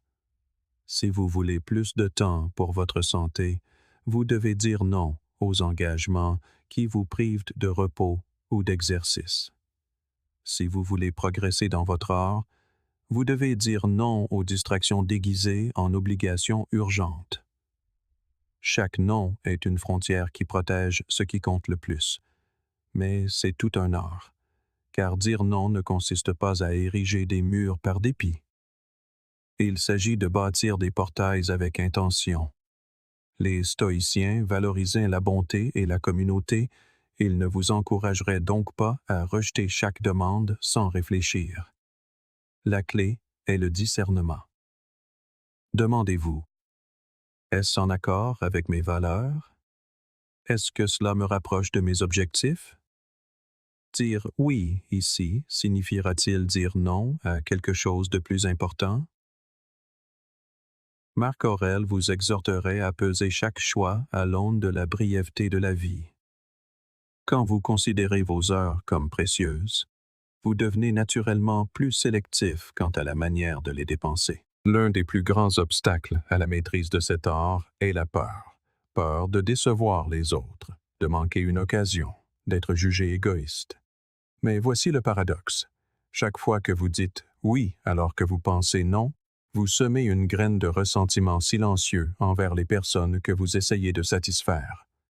Avec le temps, ce ressentiment érode les relations bien plus qu'un non honnête ne le pourrait jamais. Sénèque observait « Qui est partout n'est nulle part ». Si vous êtes constamment éparpillé entre les priorités des autres, vous serez absent de votre propre vie. Dire non avec gentillesse mais fermeté est un acte de respect, non seulement pour vous-même, mais aussi pour la personne qui demande. Cela lui indique que vous prenez votre temps et le sien au sérieux. La perspective de Jung nous rappelle qu'un non bien placé est aussi une affirmation d'identité. Chaque non déclare « Voilà qui je suis et voilà ce que je protège ». C'est une déclaration de conscience de soi. Sans elle, vous devenez ce que la situation exige, malléable au point de perdre toute forme. Les stoïciens savaient que vivre sans forme, c'est vivre sans but. Un navire sans destination dérivera, peu importe la faveur des vents. L'habileté à dire non dépend aussi de la manière dont vous le formulez. Les stoïciens prisaient une communication claire et directe. Un bon non ne nécessite ni excuse élaborée ni auto-justification. Il énonce simplement la vérité avec respect. J'apprécie l'offre, mais je ne peux pas m'engager pour le moment. Ce n'est pas quelque chose que je peux prendre en charge actuellement. Merci d'avoir pensé à moi, mais je dois me concentrer sur mes priorités. Chacune de ces réponses honore la demande tout en maintenant vos limites. Il y a aussi une discipline plus profonde ici. Apprendre à dire non, non seulement aux autres, mais aussi à soi-même. Les stoïciens croyaient que la maîtrise de soi était le fondement de la liberté. Cela signifie dire non aux impulsions qui vous éloignent de vos valeurs, non à la facilité plutôt qu'au travail ardu, non au confort de la procrastination plutôt qu'à l'inconfort du progrès. Pratiquer cet art changera votre perception du temps. Soudain, Vos journées sembleront moins frénétiques, non pas parce que le monde a ralenti, mais parce que vous avez cessé de remplir vos heures de bruit. Vous remarquerez une nouvelle clarté dans vos décisions et un sentiment plus profond de maîtrise sur votre vie. Les moments que vous protégez avec vos noms deviendront le terreau fertile où votre travail, vos relations et votre croissance personnelle les plus importants pourront s'épanouir. Les stoïciens vous diraient que dire non n'est pas rejeter la vie. C'est choisir la vie en pleine conscience. En gardant votre temps comme un dragon garde son trésor, vous vous assurez que lorsque vous dites oui, c'est à quelque chose qui mérite votre attention et votre énergie. Et ces oui auront beaucoup plus de poids parce qu'ils sont choisis et non subis. Alors, la prochaine fois qu'une demande se présente, faites une pause. Demandez-vous si elle sert vos valeurs, si elle correspond à la personne que vous essayez de devenir. Et si ce n'est pas le cas, dites non. Non pas avec culpabilité, mais avec gratitude pour l'opportunité de protéger ce qui compte le plus. Car en fin de compte, chaque non que vous donnez à l'insignifiant est un oui au significatif. Et cela, diraient les stoïciens, est la plus haute forme de respect de soi. 10. Lâchez prise avec indifférence. Il y a une sorte de lourdeur qui s'installe lorsque vous passez trop de temps à penser à des choses que vous ne pouvez pas changer. Vous avez probablement ressenti cela en parcourant des titres d'actualité qui vous laissent tendu et frustré, en rejouant une conversation dans votre tête à cause de ce que quelqu'un a dit ou en vous inquiétant de savoir si une situation se déroulera comme vous le souhaitez. C'est comme porter un sac à dos rempli de briques qui ne vous appartiennent même pas. Plus vous y pensez, plus elles deviennent lourdes et plus vous avancez lentement dans la vie. Les stoïciens comprenaient bien ce fardeau, et ils avaient une solution simple, presque radicale. Déposez ce sac à dos, non pas en ignorant la réalité, mais en reconnaissant que chaque partie de celle-ci ne vous appartient pas. Vous ne contrôlez peut-être pas la tempête, mais vous décidez de construire un abri, de danser sous la pluie ou de maudire les nuages. Cette décision vous appartient, et c'est dans cet espace de choix que réside votre liberté.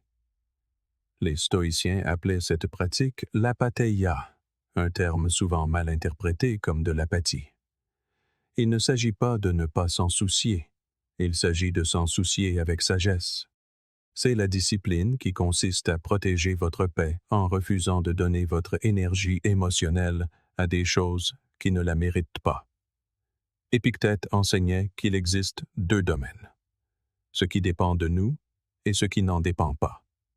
Dès que vous consacrez votre attention à ce qui n'en dépend pas, vous abandonnez votre stabilité intérieure à des forces qui se soucient peu de votre bien-être. C'est comme investir tout votre argent dans un marché que vous ne pouvez pas influencer. C'est une perte garantie. Pensez à votre énergie mentale comme à une monnaie. Vous en avez une quantité limitée à dépenser chaque jour. Où la placez-vous? Achetez-vous la paix, le progrès et la clarté? Ou la gaspillez-vous dans des disputes que vous ne gagnerez jamais, des peurs qui ne se réaliseront peut-être jamais, et du ressentiment envers des personnes qui ne changeront peut-être jamais? Les stoïciens diraient que le choix vous appartient, mais que le coût est toujours réel. Marc Aurèle s'exhortait quotidiennement à ne pas perdre le reste de son temps à se soucier des autres, sauf si cela affecte le bien commun. Ce n'était pas de la froideur, c'était de l'efficacité. L'empereur de Rome comprenait que s'il laissait chaque force extérieure le tirer de tous côtés, il n'aurait plus rien pour le travail qui comptait vraiment. Lâcher prise avec indifférence, ce n'est pas se détacher de la vie. C'est s'engager dans ce qui est essentiel. C'est être sélectif avec son attention. Vous n'avez pas besoin de répondre à chaque commentaire, d'assister à chaque conflit ou de donner votre avis sur chaque controverse. Parfois, le geste le plus sage est l'absence de geste. Dans le monde moderne, où la connectivité constante invite à une réaction constante, cette retenue semble presque rebelle. Mais c'est la rébellion qui préserve votre esprit. Jung pourrait le décrire comme un acte d'individuation, le processus de devenir un tout en alignant vos actions extérieures sur votre vérité intérieure. Si vos valeurs disent que la bonté compte, alors peu importe si quelqu'un essaie de vous provoquer à la colère, vous répondez avec bonté. Si vos valeurs disent que l'honnêteté compte, alors les commérages deviennent sans importance sur votre chemin. En vous tenant à ce qui est vôtre, vous lâchez naturellement ce qui ne l'est pas. L'un des défis ici est que notre culture glorifie souvent l'indignation. On nous encourage à avoir une opinion sur tout, à réagir instantanément, à prendre parti. Les stoïciens verraient cela comme un piège. Sénèque écrivait « Nous souffrons plus dans l'imagination que dans la réalité. » Une grande partie de ce qui nous stresse ne nous nuit jamais réellement. C'est le mal imaginaire, rejoué et amplifié dans notre esprit, qui fait les dégâts. En apprenant à faire une pause avant de réagir, vous créez un espace pour vous demander « Est-ce à moi de porter cela? » Si ce n'est pas le cas, déposez-le. Cela ne signifie pas que vous ignorez l'injustice ou refusez d'agir lorsque quelque chose vous tient profondément à cœur. Les stoïciens n'étaient pas passifs. Ils croyaient en une action éthique forte, là où ils pouvaient faire la différence. La différence est qu'ils ne liaient pas leur tranquillité d'esprit au résultat. Ils faisaient leur part et laissaient aller le reste. C'est le cœur du lâcher-prise avec indifférence. Accomplir son devoir sans enchaîner son bonheur à des résultats que l'on ne peut contrôler. Vous pouvez pratiquer cela de petites manières chaque jour. Lorsque le temps gâche vos plans, au lieu de maudire la pluie, utilisez ce temps différemment. Lorsque quelqu'un vous coupe la route en voiture, au lieu de ruminer pendant des heures, rappelez-vous que vous ne le reverrez jamais. Lorsque l'humeur d'un collègue est maussade, refusez de la laisser contaminer la vôtre. Chacun de ces actes est une répétition dans votre salle de sport mentale, renforçant le muscle qui vous permet de rester stable quoi que le monde vous envoie. Lorsque vous maîtrisez cela, vous cessez d'être secoué par le chaos extérieur. Vous devenez ancré dans quelque chose de plus profond. Vos principes, votre but, votre propre centre de calme. Il y a aussi un élément d'humilité dans cette pratique. Lâcher prise signifie accepter que vous n'êtes pas le maître de tout. Pour beaucoup, c'est difficile à avaler, mais les stoïciens y voyaient une libération. Lorsque vous cessez d'essayer de plier la réalité à votre volonté dans les moindres détails, vous trouvez la paix en suivant son cours. Vous devenez moins comme un mur rigide et plus comme de l'eau, capable de contourner les obstacles au lieu de vous épuiser à essayer de les abattre. Carl Jung dirait que cet abandon est une forme de maturité psychologique. C'est le point où vous n'avez plus besoin de contrôler chaque variable pour vous sentir en sécurité. Vous réalisez que la sécurité ne réside pas dans le contrôle, mais dans l'adaptabilité. Le monde changera, les gens changeront, les circonstances changeront. Si votre paix dépend de leur immobilisation, vous serez toujours en danger. Mais si votre paix ne dépend que de vos propres choix, personne ne peut vous la prendre. La plus grande liberté que les stoïciens ont trouvée réside en ceci. Lorsque vous cessez d'être obsédé par ce que vous ne pouvez pas contrôler, vous gagnez la capacité de maîtriser ce que vous pouvez. Votre esprit devient plus clair. Vos décisions deviennent plus nettes. Vous avez l'énergie de travailler sur vous-même, votre art, vos relations, les choses qui répondent à vos efforts. Et à mesure que vous progressez dans ces domaines, vous commencez à remarquer quelque chose. Les choses que vous avez lâchées n'ont jamais valu le poids que vous leur accordiez. Alors, la prochaine fois que vous sentez l'envie de vous engager dans quelque chose qui n'est pas à vous de réparer, faites une pause. Demandez-vous, donner mon énergie à cela améliorera-t-il ma vie ou me laissera-t-il simplement épuisé? Si c'est la deuxième option, laissez tomber. Non pas avec amertume, ni avec évitement, mais avec une calme indifférence. car votre énergie mentale est la monnaie de votre vie, et les stoïciens vous rappelleraient de ne la dépenser que là où elle compte. 11. Donnez tout ce que vous avez. Il y a un certain vide qui naît de la retenue. Vous connaissez ce sentiment. Vous êtes dans un projet, une relation ou un objectif personnel, mais vous jouez la carte de la prudence.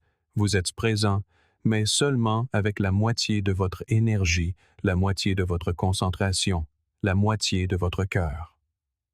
Vous vous dites qu'il est intelligent de garder une petite réserve, qu'il vaut mieux ne pas trop risquer.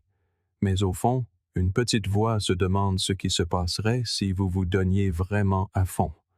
Les stoïciens n'avaient aucune patience pour les demi-mesures.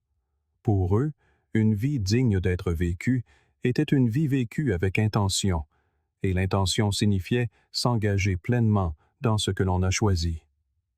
Si une chose vaut la peine d'être faite, elle vaut la peine d'être faite avec chaque once d'effort que vous pouvez donner. Marc Aurèle, qui portait le poids d'un empire tout en tenant un journal privé d'auto-examen, se rappelait quotidiennement « Concentre-toi chaque minute, comme un Romain, à faire ce qui est devant toi avec une gravité précise et sincère. » Si il ne s'agissait pas d'être tendu ou austère. Il s'agissait de respecter la tâche suffisamment pour lui accorder toute son attention. Qu'il s'agisse de diriger des armées, de régler des différends ou d'écrire de la philosophie, il savait que la qualité de votre vie est façonnée par la qualité de votre attention et que l'attention divisée est l'ennemi de la profondeur. Carl Jung a fait écho à une vérité similaire à sa manière. La plus petite chose qui a un sens vaut plus dans la vie que la plus grande chose qui n'en a pas. La clé ici est le sens. Lorsque vous choisissez quelque chose, que ce soit un métier, une cause ou une relation, vous lui devez plus que votre simple présence.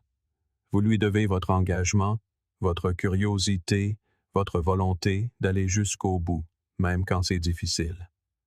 Moins que cela vous laisse avec le sentiment lancinant que vous n'avez pas vraiment testé vos limites. Les stoïciens diraient que donner tout ce que vous avez n'est pas une question de perfection, mais de sincérité. Épictète disait souvent à ses élèves de s'appliquer entièrement à ce qui est nécessaire. Cela signifie que lorsque vous décidez que quelque chose vaut votre temps, vous agissez comme si c'était la seule chose qui comptait à ce moment-là. Vous y apportez le meilleur de votre esprit et de votre cœur, car vous comprenez que votre effort est le reflet de votre caractère. Traverser la vie en donnant un effort partiel, c'est, à leurs yeux, traverser la vie avec un soi partiel. L'une des raisons pour lesquelles les gens se retiennent est la peur. Peur de l'échec, peur de l'embarras, peur d'investir tout et de ne pas être à la hauteur. Mais les stoïciens ont renversé cette pensée. Ils croyaient que le véritable échec est de ne pas se présenter pleinement, car alors vous ne découvrez jamais vraiment de quoi vous êtes capable. Sénèque écrivait « Ce n'est pas parce que les choses sont difficiles que nous n'osons pas. C'est parce que nous n'osons pas qu'elles sont difficiles. » Se donner à fond n'est pas une garantie de succès. C'est la garantie que vous grandirez, quel que soit le résultat. Il y a aussi une tendance dans notre culture à nous éparpiller. Nous disons oui à trop de choses, et par conséquent, nous ne pouvons nous concentrer pleinement sur aucune d'entre elles. Les stoïciens vous diraient de choisir avec soin, puis de vous engager complètement. Votre temps et votre énergie sont des ressources limitées. Si vous les diluez dans trop de poursuites, rien ne prospère. Mais si vous les dirigez vers moins d'objectifs, profondément choisis, vous créez les conditions de la maîtrise. Jung pourrait décrire cela comme la différence entre un soi fragmenté et un soi intégré. Lorsque votre énergie est dispersée, vous vivez en morceaux. Chaque partie de vous poursuit un but différent, aucune n'étant assez forte pour avoir un impact réel.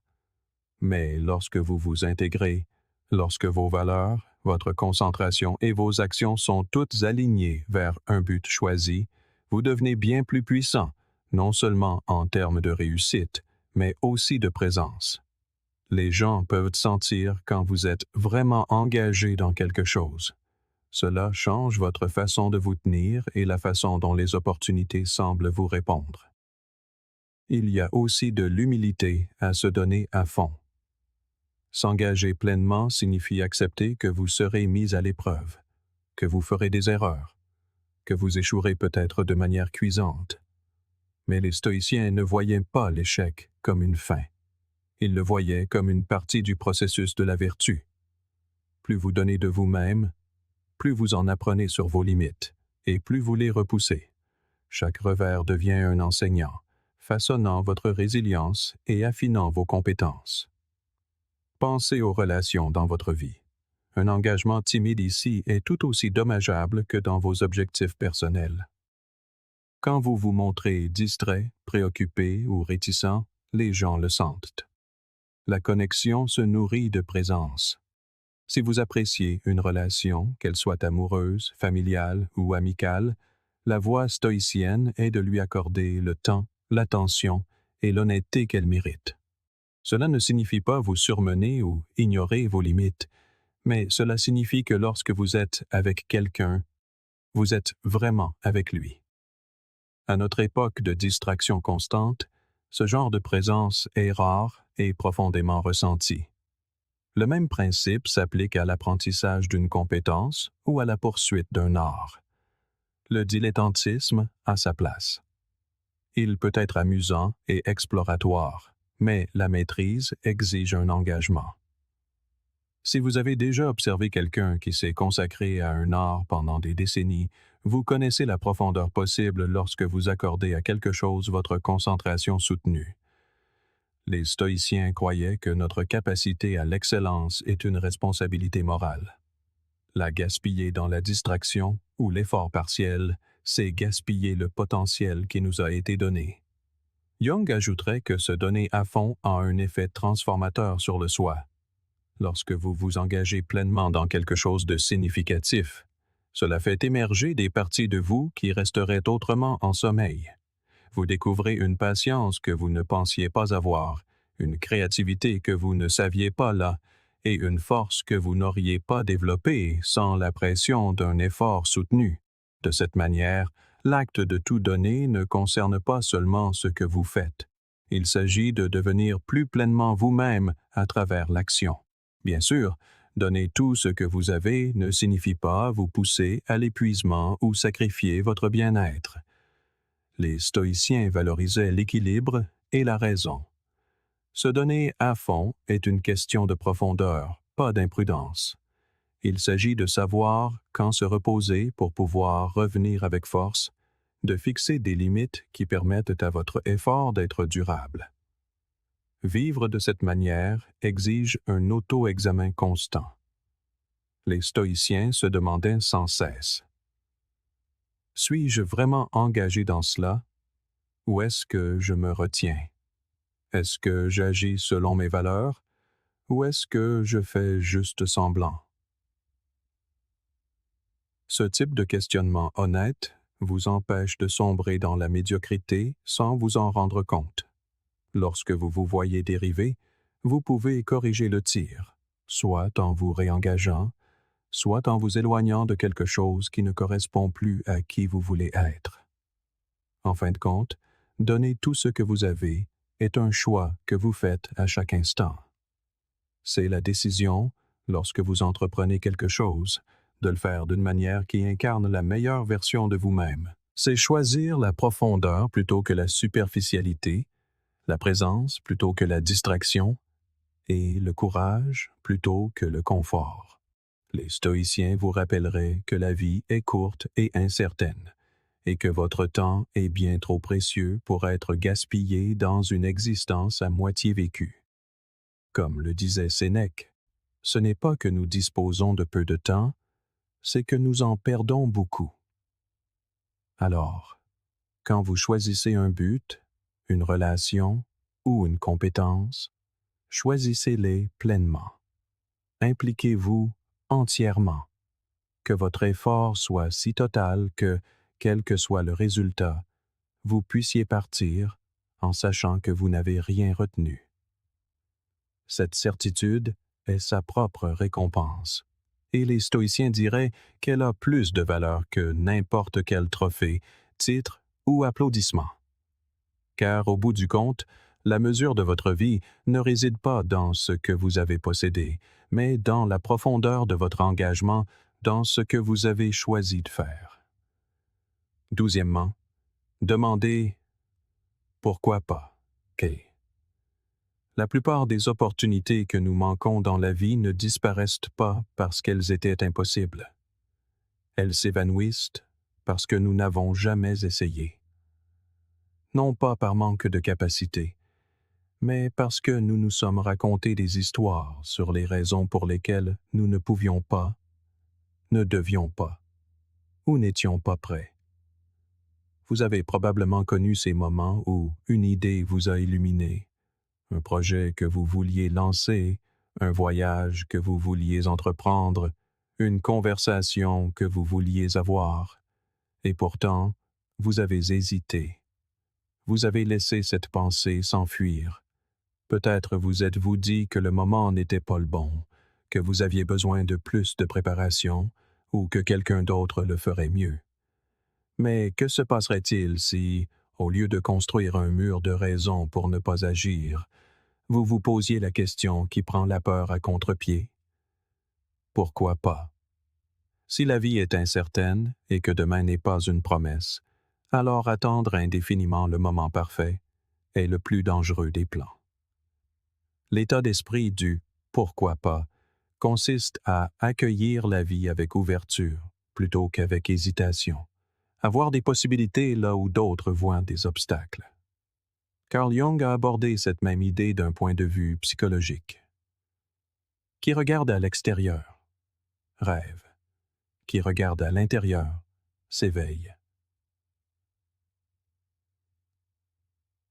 Souvent, notre hésitation ne vient pas de la situation extérieure.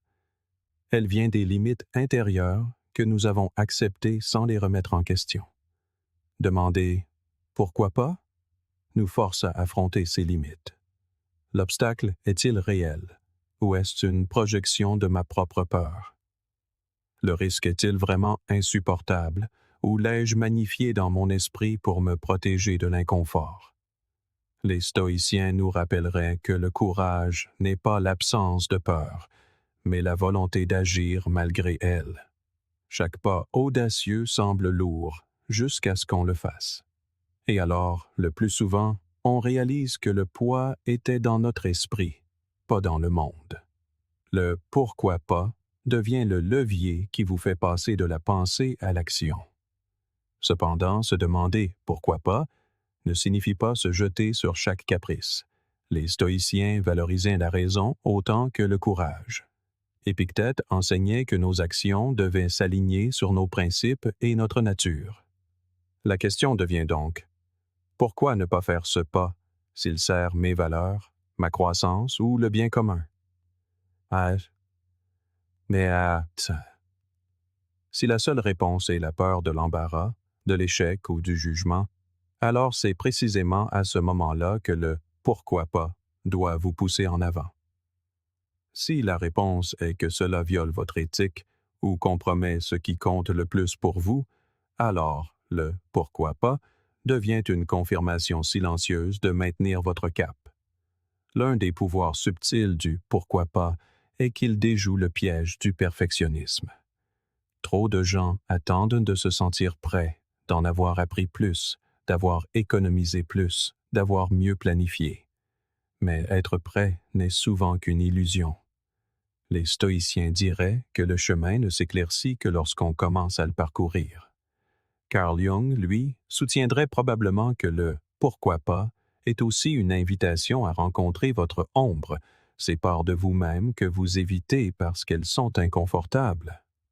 Faire ce saut pourrait signifier affronter votre peur du rejet, votre malaise face à l'incertitude, ou votre croyance que vous ne méritez pas de réussir. En disant « pourquoi pas », vous acceptez d'entrer dans une situation qui vous fera grandir, vous mettra au défi et, finalement, vous révélera davantage qui vous êtes. La vérité est que chaque changement significatif dans l'histoire a commencé par quelqu'un qui s'est demandé « pourquoi pas ?» Pas « ah, c'est... ah, mais... » Pourquoi ne pas naviguer au-delà de la carte? Pourquoi ne pas se dresser contre l'injustice? Pourquoi ne pas créer quelque chose que personne n'a jamais vu auparavant? Ces questions ne sont pas nées de garantie. Elles sont nées de la possibilité. Et même si vos propres moments, pourquoi pas, ne changent peut-être pas le monde à l'échelle planétaire, ils peuvent changer entièrement le vôtre. Bien sûr, se demander pourquoi pas implique la possibilité de l'échec. Les stoïciens n'auraient pas cherché à édulcorer cette réalité. Vous pourriez lancer l'entreprise et la voir s'effondrer. Vous pourriez demander l'augmentation et essuyer un refus. Vous pourriez faire le voyage et rencontrer des contretemps. Mais leur sagesse était claire. La valeur ne réside pas seulement dans le résultat, mais dans l'acte d'oser. Sénèque a écrit un jour « Il vaut mieux vaincre sa douleur que de la tromper. » Te sens? De la même manière, il vaut mieux affronter la vérité d'un échec que de vivre avec le chagrin silencieux de n'avoir jamais essayé. Pratiquer le « pourquoi pas » ne signifie pas se jeter dans le chaos. Cela signifie entraîner délibérément votre esprit à remettre en question l'autorité de la peur sur vous. Vous pouvez commencer petit. Pourquoi ne pas prendre la parole en réunion au lieu de rester silencieux? Pourquoi ne pas contacter cette personne que vous vouliez appeler? Pourquoi ne pas apprendre cette compétence pour laquelle vous vous êtes dit ne pas être assez créatif? Ces petits actes construisent le muscle du courage, et plus vous l'utilisez, plus il devient facile de faire face à de plus grands sauts. Les stoïciens croyaient aussi que la fortune sourit aux esprits préparés. Pourquoi pas ne veut pas dire ignorer la préparation. Cela veut dire ne pas attendre que chaque variable soit parfaite avant de commencer. Si vous avez fait ce que vous pouviez raisonnablement faire pour vous préparer, alors le reste appartient au domaine de la vie, pas au vôtre. Faites le pas et laissez le résultat être ce qu'il sera. Jung dirait peut-être que le « pourquoi pas » est aussi un pont entre la vie que vous menez et celle que vous pourriez mener. Chaque fois que vous vous posez la question, vous créez une fissure dans le mur de votre routine, un endroit où la lumière peut entrer. Et avec le temps, ces fissures s'élargissent pour devenir des portes.